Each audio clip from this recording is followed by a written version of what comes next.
everyone, I'm back to my channel finally. The last couple months were kind of hard for Ukraine, with all the drone attacks and all the shelling, sleepless nights, death, injuries. It was horrible and I wasn't really in the mood to post, but yeah, I'm coming back now and I decided to start with not an easy topic either. It's evacuation. It's easier than occupation topic, but still kind of difficult. So evacuation, we found out about the green corridors, they were called. About the green corridors we found out on the 8th of March, I think, yes, because it's the same day that gas also went away, I think, yeah. And we didn't want to go at first because on the 9th of March there was the first green corridor, first day of evacuation, and we heard from people that the green corridor were shot by Russians. So we kind of want to maybe stay alive, you know, and not be shot while trying to escape. So we weren't sure if we want to go. But the next day our neighbors decided to evacuate, and in the evening they called us and said that everything was fine. They heard some shots, but not at the green corridor, and not at the car line, something, yeah. And they got to Kyiv fine. So we decided to go too, because, and at first we still had some doubts, but the same day we were thinking like go or not go. One of the neighboring houses caught fire. We still don't know why it caught fire. Luckily it was put out, but we kind of read it as a sign. And I also had kind of a prophetic dream that whole Bucha is on fire, which was kind of prophetic, I think. Not on literal fire, but you know what happened. And we decided to go. We packed our things. People who didn't have cars, they used evacuation buses. And but we did have a car. My mom packed whole bunch of food because we didn't know where we're gonna go after we get to Kyiv. This Bucha was our home. Where should we go? We had no idea. So my mom packed a huge amount of food. We took our dog, we took our both cats. We dressed up. My mom covered me my whole body, my whole face. You could only see my eyes because, well, she didn't want any Russians to like me and to rape me, you know? So yeah, so my mom tried to make me look as badly as possible.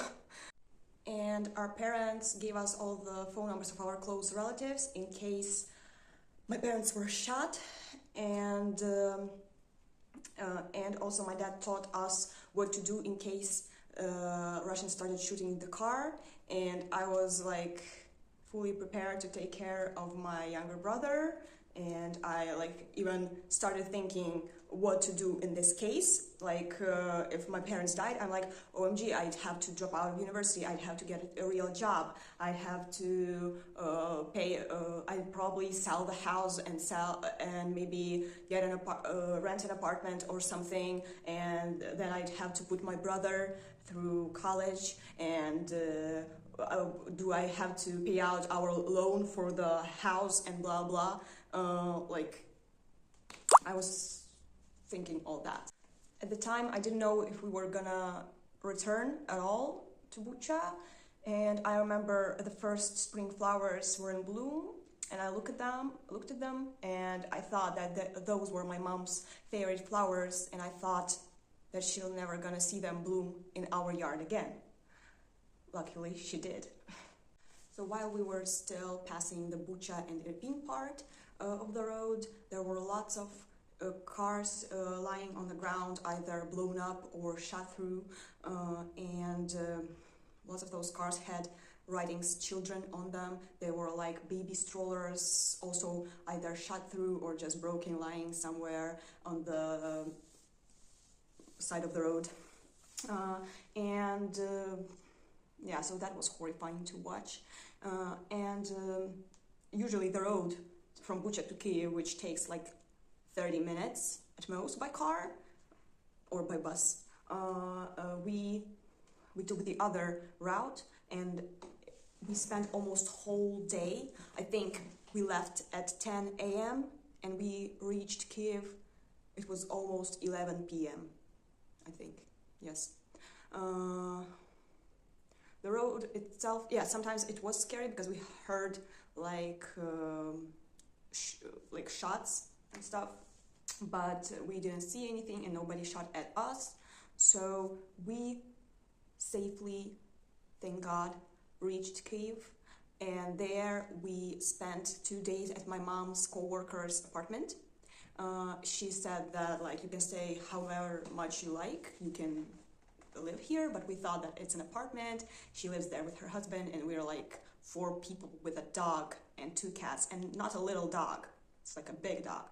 So we thought no, and so we had a few options to consider. We could go to west of Ukraine. We had one relative there, but we weren't sure if they would like take us in. They have their own huge family. We didn't want to go abroad because we have no one abroad.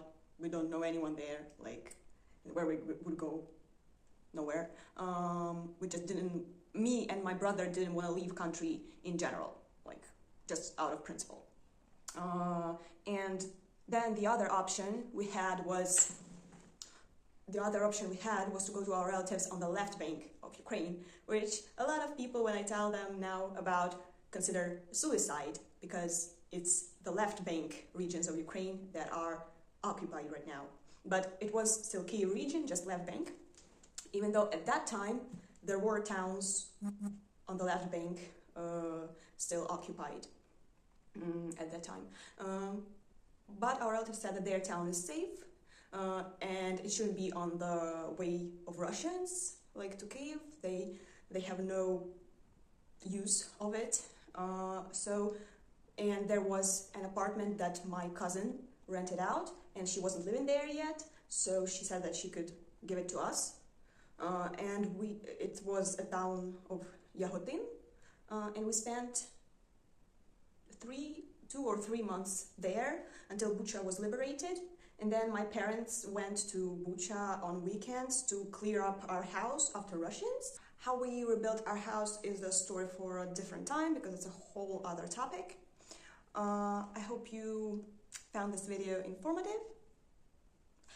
Follow me and like this video and my other videos. You can watch the videos about occupation, how it was in occupation for us.